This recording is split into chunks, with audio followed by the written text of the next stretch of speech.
should we talk about harmonics? Sure, yeah. What do you want to get into? Yeah, okay. Well, I can just kind of explain what's going on with these guys. So I'll just give you kind of like a super basic introduction. Um, have you heard of the harmonic series? Mm-mm. Vaguely. Vaguely. Okay, here we go. I'm gonna yeah. Okay, let's see. This is my challenge. How quickly, concisely, and clearly can I explain this?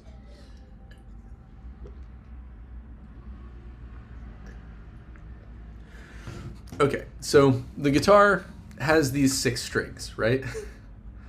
Okay, so usually we stop the string by shortening the string. We press down on, like we press down between these metal things and it stops the string on that little piece of metal.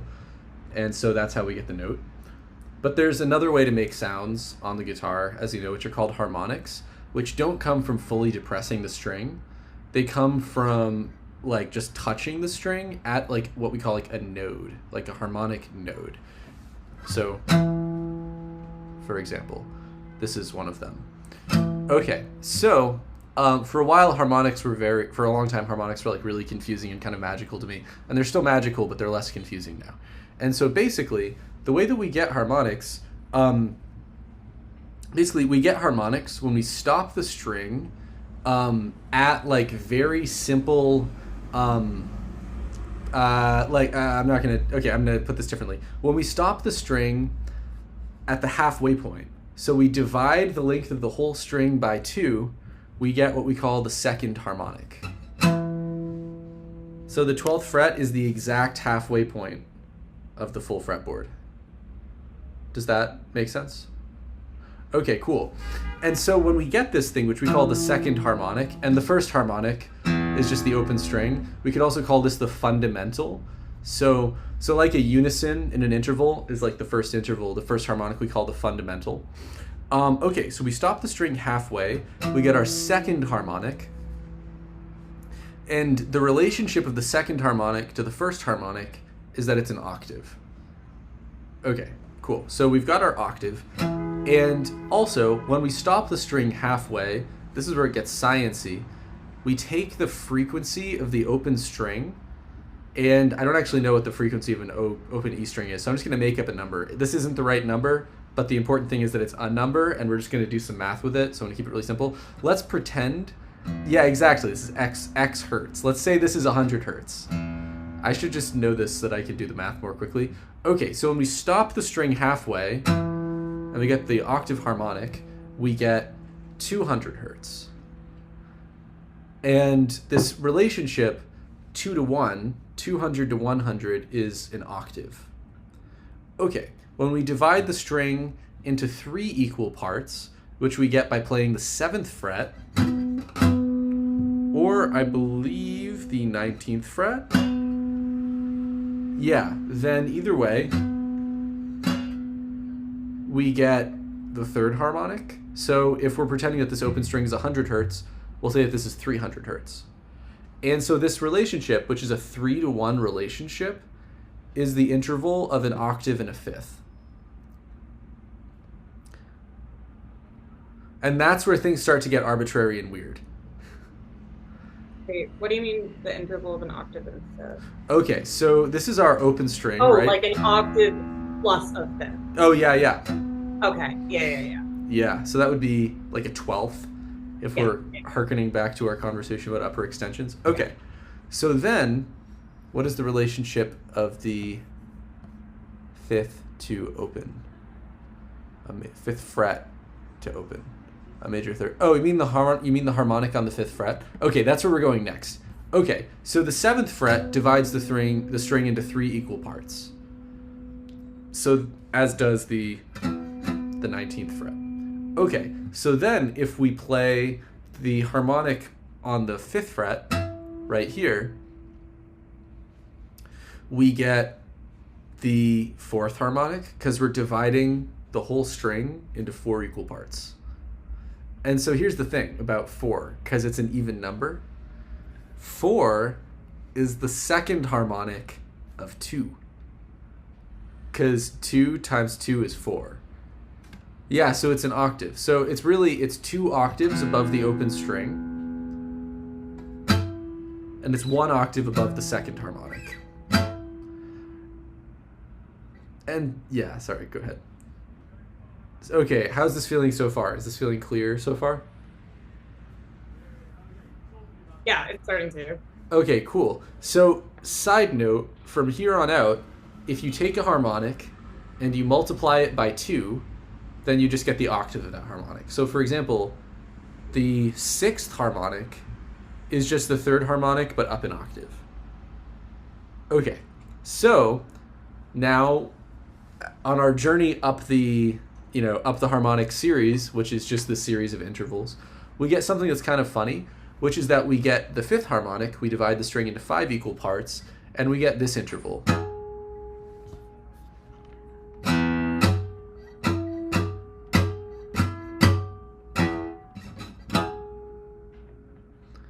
Do you have any guesses as to what that sounds like?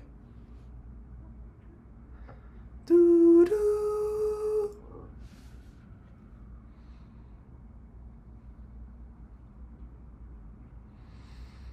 Patrick says major 7.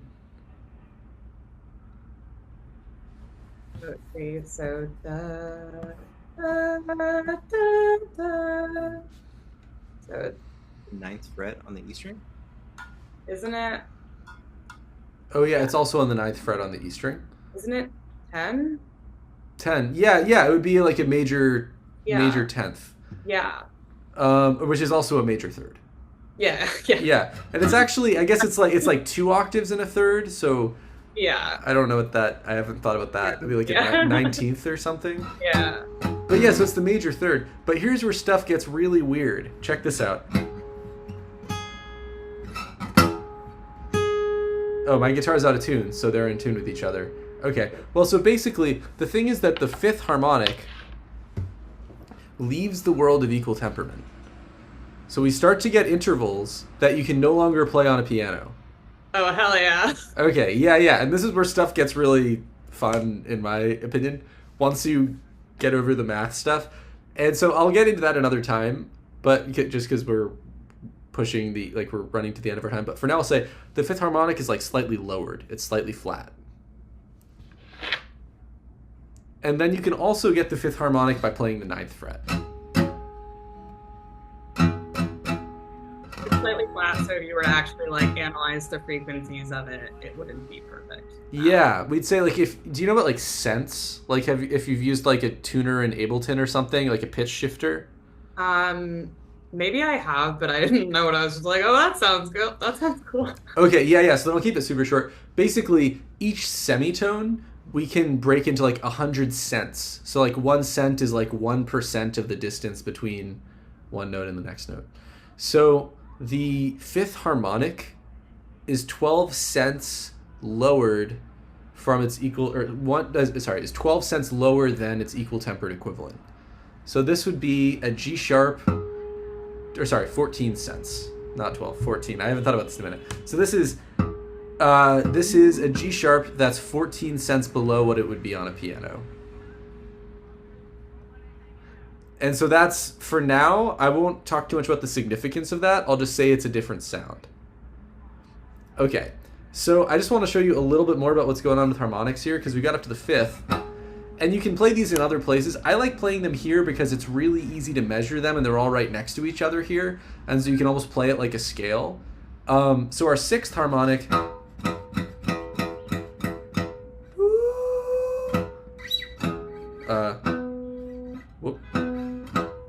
It's just a 5th, but up an octave. Does that make sense? Okay, cool. Then we're going to get one more weird harmonic, which is the 7th harmonic. And so that is if you put your finger on the 3rd fret, where G is, and then you slide it just a tiny, tiny, tiny bit down. And then with a pick, you want to play really close to the bridge. That's kind of cool, right? Okay, that's a good smile. Sam's having fun. Okay, cool. Well, yeah, it just goes up. Yeah. Yeah. Yeah, and from there, yeah, Yeah. it does just go up. You can kind of move between the. Totally. Yeah. So the seventh harmonic, this is where we're way out of equal temperament, is 31 cents flat. That's very flat. And so that's the point where the equal tempered minor seventh and the seventh harmonic, which is like a very flat minor seventh, really start to sound like very different intervals. The thing is that like in like a rock context or like a punk context or like a no wave context, people will just use these as crazy sounds, which I think is a totally valid like solution to it. But just in terms of like what the pitches are, that's something that I wanted to mention. Okay, so I want to talk a little bit more about what's going on with harmonics across the full string, because this is just like the easiest way to find them. But the thing is that no matter where you put your finger, you're putting it on some point where it's either a harmonic node or it's a space between a few different harmonic nodes. And so like on the 9th fret here, this is another point where we're dividing the string into 5 equal parts. This is like 2/5 of the way down the string. So we're hitting this like harmonic node. Yeah. Okay, but if you just play harmonics and slide your finger slowly from the 9th fret to the 12th fret, you're going to get some crazy sounds.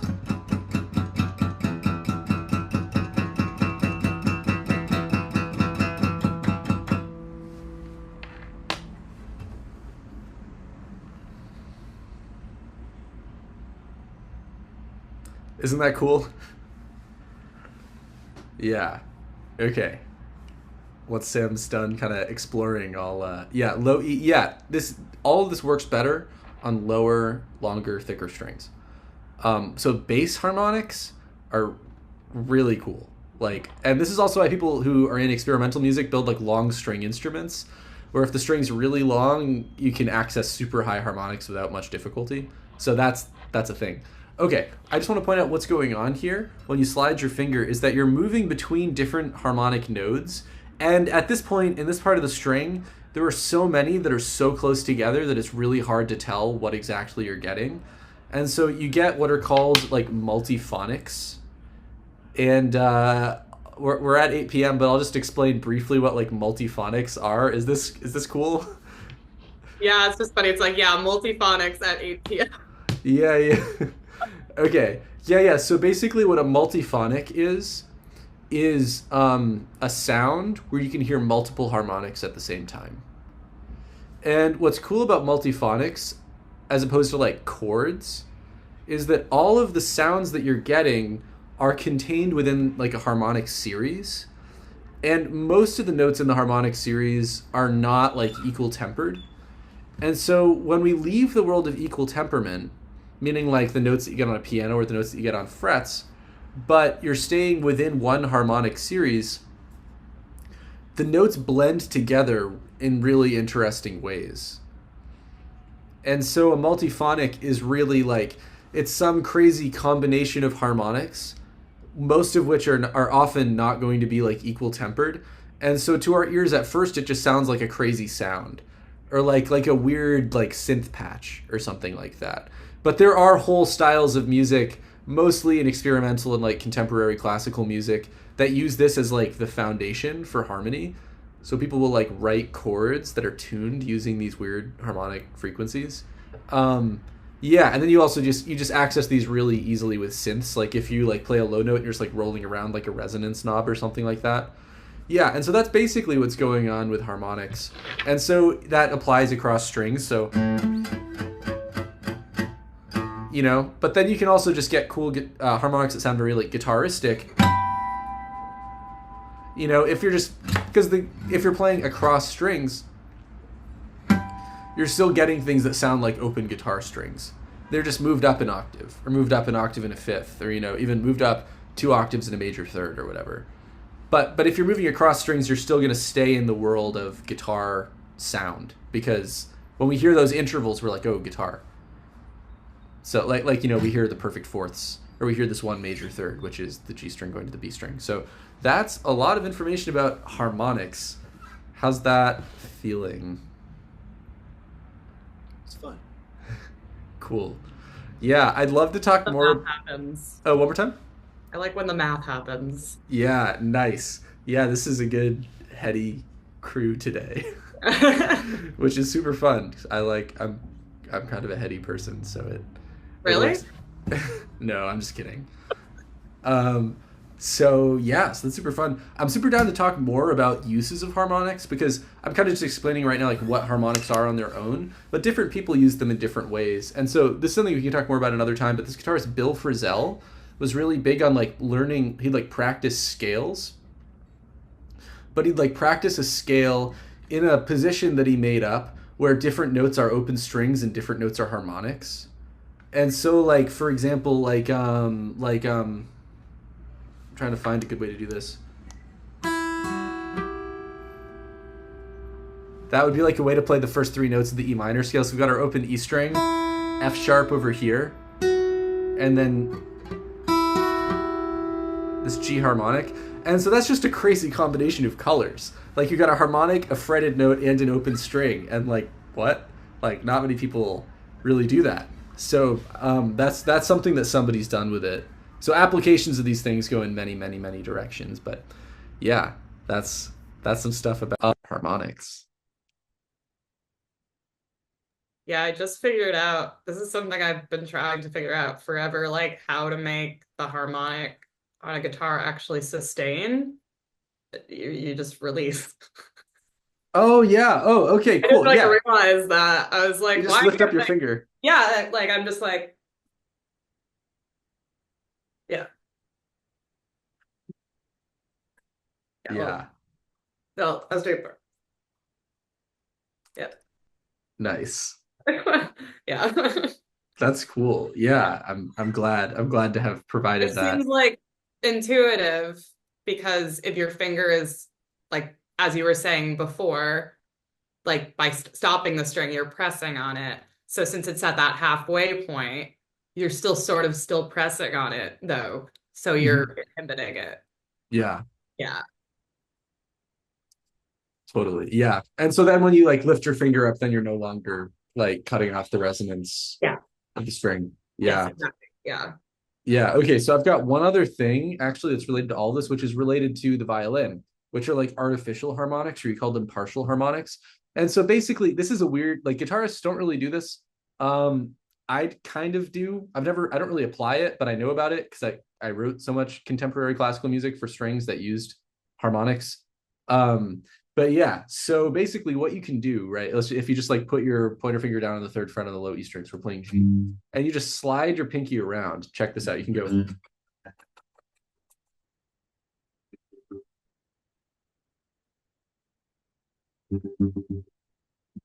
And so what you're really doing, oh yeah, I'll let you give it a go. Pseudo capo. Yeah, yeah. Yeah, and so what you're doing is just altering the fundamental, meaning you're altering the length of the string. And so all the stuff that would usually happen down here on these frets happens over here on these frets. Yeah. And so like there are ways like, and I think the frets spacing still applies. So like, so this would be the perfect fourth. Or sorry, this would be the two octaves. This would be the fourth harmonic, fifth harmonic. Getting the perfect fifth would be very difficult. But anyway, there's just another harmonic trick that you can do. You're So altering the length of the string, that means that the harmonics, like relative to that, like they sort of the intervals shrink, right? yeah. Ah, okay. Yeah. However, so too do the frets.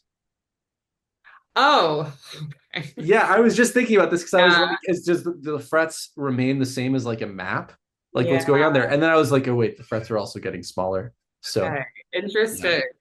So, okay, it just Science. Yeah. oh boy. Cool. Well, yeah, this has been super fun. And yeah, Sam, thanks for coming to a call. It's great to see I you. haven't left my house yet today, so I think I'm gonna go do that. But That sounds like a good move. Yeah, cool. And yeah, Pat, thanks for showing up and asking great questions. And yeah, hope this was feeling really helpful to both of you. So it was great to meet you. Yeah, good to meet you too, Sam. Yeah. Now I feel like I'm actually part of a class. welcome. Exactly. Yeah, amazing. Okay, feeling good. Awesome. All right. Talk to you soon. Have Yeah, great hey nights. everyone. Thanks, Cole. Awesome. All right. No problem. See ya.